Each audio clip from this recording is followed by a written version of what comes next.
Okay, so what I'd like to do is just to show you how to delete users from the Enquiry Max system. So once a salesperson or any member of staff that has access to the application has exited from Motorline, then obviously we need to ensure that they have no longer the ability to log in and view the pages in the system. So without further ado, let's just log straight into the system, and I'll take you through a couple of examples of how we actually go about deleting the user. The first thing is that if you are a director or a CDA manager where you're responsible for multiple locations, then you'll have to do this process first. So anybody below, so general manager level or below, you won't necessarily have to worry about this first bit. You'll need to select the dealer within which you wish to delete a former employee. So you would automatically think, oh, there's dealerships, I'll just select that particular dealer there. No, you don't. You do it at the top here in the black ribbon. So you click there and you select the dealers.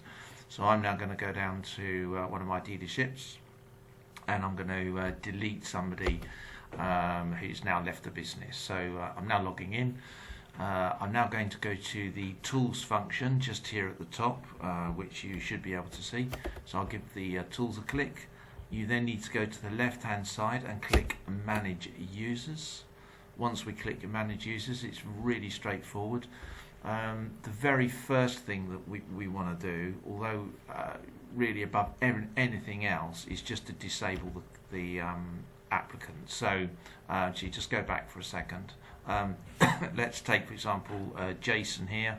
He's a dealer principal, so the only person who can actually see a dealer principal is somebody that ranks equivalent or higher than that particular person. So obviously a sales manager can't see upwards, they can only see downwards. So this would have to be a director or CDA manager that would go into Jason. So you'd click on the edit function just here.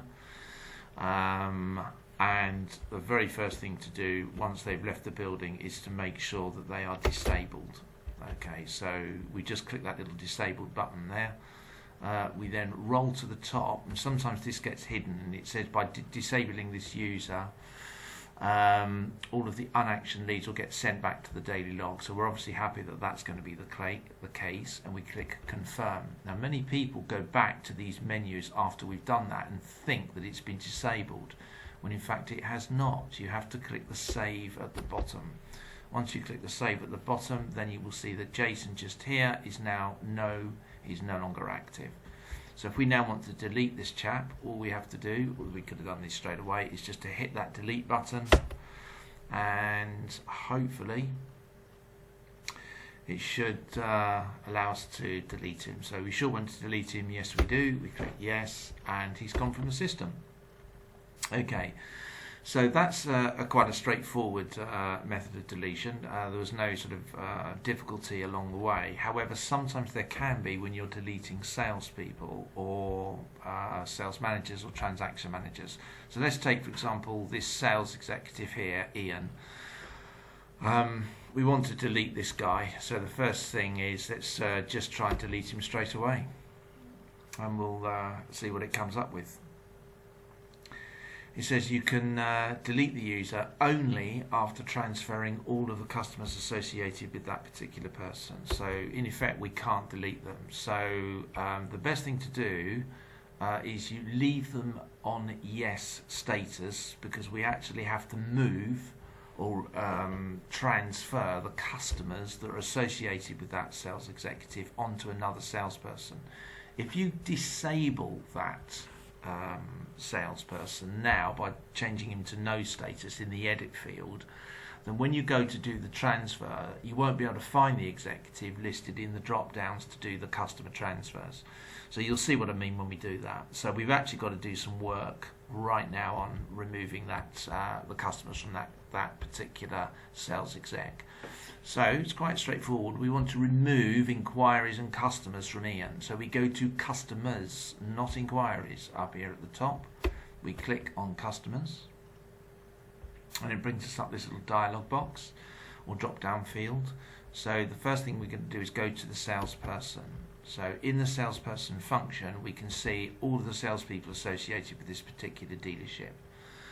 I'm going to uncheck salespeople so I can specifically select Ian, which hopefully should be in there somewhere as soon as I find him. There he is.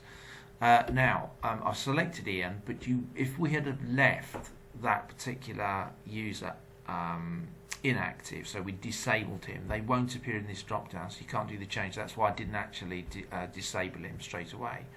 So we can see here that Ian is now the only salesperson that I want, so he's listed here.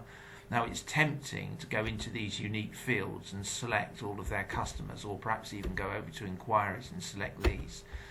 You select totally nothing from any of these. You just click the search button, and anything that's associated with that particular salesperson will come up here. So you can see here we've got 3 customers that particular sales guy's associated with. Sometimes though it will be obviously a lot more than that. They might even have several hundred. If they do, you can see total customers 3. They had say 300. The page size is about 20. So when you click this little tab and select all, it only selects the 20 that are on this page. So rather than keep repeating that process, the easiest thing to actually do is go to the view section and increase the page size to 500 or something like that. But we've only got 3 at the minute, so it's only a demo. So we just click all of them.